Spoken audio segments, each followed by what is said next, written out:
ताज्या बातम्यांसाठी पाहत रहा तिचा सागर न्यूज। सांगलीतील अल्पवयीन मुलीवर अत्याचाराच्या घटनेनंतर शिवप्रतिष्ठान युवा हिंदुस्थानाचे कार्यकर्ते आक्रमक झाले। शहरातील विविध कॅफे शॉपवर शिवप्रतिष्ठान युवा हिंदुस्थानाच्या कार्यकर्त्यांकडून छापेमारी करण्यात आली।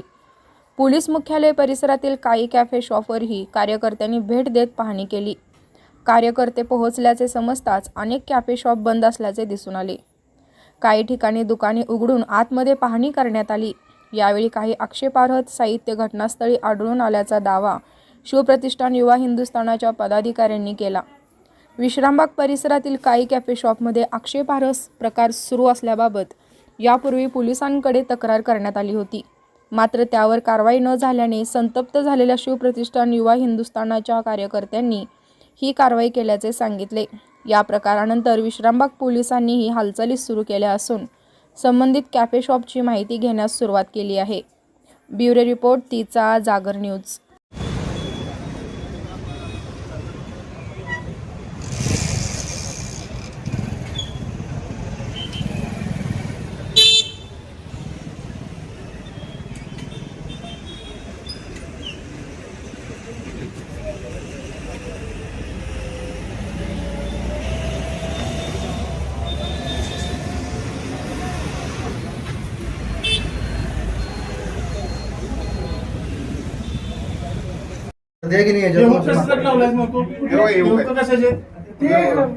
डेकोरेशनच्या वेळी कमाल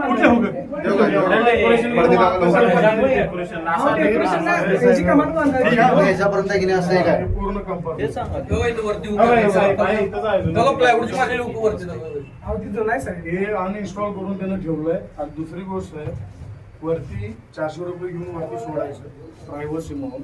त्यांचं 1 तास 2 तास जे ठरलेलं आहे ते झाले आणि दुसरे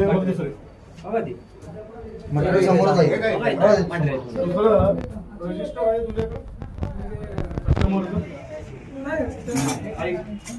सीसीटीव्ही सगळे एकच आहे। आयडी घेतोस? आयडी तुझ्या कॅफे मध्ये येणाऱ्यांची आयडी आहे? फूडला आलेलं कस्टमर्स कसे घ्यायचे आयडी? महापालिका आणि पोलिसांनी 2024 मध्ये प्रत्येक कॅफेला कंपल्सरी सीसीटीव्ही पाहिजे।